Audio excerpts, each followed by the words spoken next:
రానోళ్ళు ఎందుకు రాలా?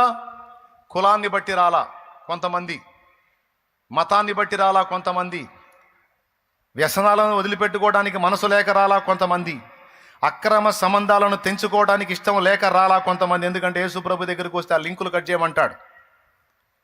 ఆ కట్ చేయమంటాం అనేది లేకపోతే బాగుండు, అందరూ వచ్చేస్తారు, కానీ కట్ చేయమంటాడు, అది నచ్చదు జనాలకి. కాబట్టి లింకులు తెంచుకోవడానికి ఇష్టం లేక కొంతమంది రాలా. కొంతమంది మనుషులు చేసే విమర్శలకు రాలా. రకరకాల కారణాల చేత కొంతమంది రాలేదు ప్రభు దగ్గరికి. కొంతమంది అవిశ్వాసాన్ని బట్టి రాలా. అవన్నీ జరుగుతాయంటావా? అవన్నీ నిజం అంటావా? వీళ్ళు చేయండి ఏందో, ఆయన చేసేది ఏంది ఏందో అనుకుని కొంతమంది అవిశ్వాసంతో రాలా.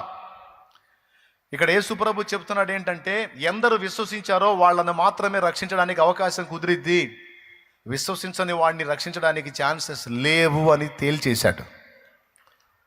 ఈరోజు కోట్ల మంది మనుషులున్నా అందులో కొందరు మాత్రమే రక్షణలోకి రావడానికి గల కారణం, కొందరు మాత్రమే ఆయనను అంగీకరించారు, ఆయన విశ్వసించారు. వారికి మాత్రమే ఆ రక్షణ దక్కుతుంది, ఆ విడుదల దక్కుతుంది, ఆ నిత్య స్వాస్థ్యం దక్కుతుంది.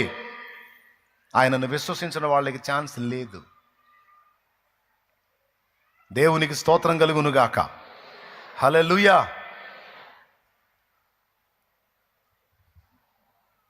లేకపోతే మొత్తాన్ని లాగేస్తుండే కదా, ఆయన మొత్తాన్ని తీసుకొచ్చి కూర్చోబెడుతుండే కదా.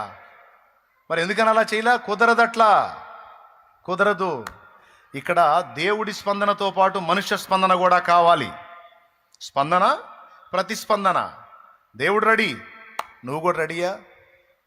ఒక ధనవంతుడు ఉన్నాడు. ఆ ధనవంతునికి చాలా